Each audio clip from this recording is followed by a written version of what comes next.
தேவனுக்கே மகிமை உண்டாவதாக. இன்றைய ஒரு நிமிட தியானம். ஒரு மனம் நமக்கு வேண்டும். மத்தேயு 18, 19, 20 வசனங்கள். ஜெபிப்பதில் ஒரு மனம். அப்போஸ்தலர் 1:14. துதிப்பதில் ஒரு மனம்.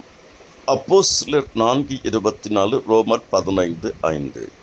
கொடுப்பதில் ஒரு மனம். அப்போஸ்தலர் 2:44-45.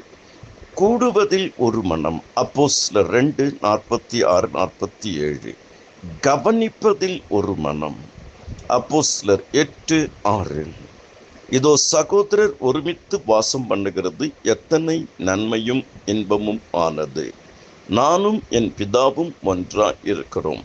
உங்களில் 2 பேர் தாம் வேண்டிக் கொள்ளப் போகிற எந்த காரியத்தை குறித்தாகிலும் பூமியிலே ஒருமனப்பட்டிருந்தால் பரலோகத்தில் இருக்கிற என் பிதாவினாலே அவர்களுக்கு உண்டாகும் என்று உங்களுக்கு சொல்லுகிறேன். ஆமென்.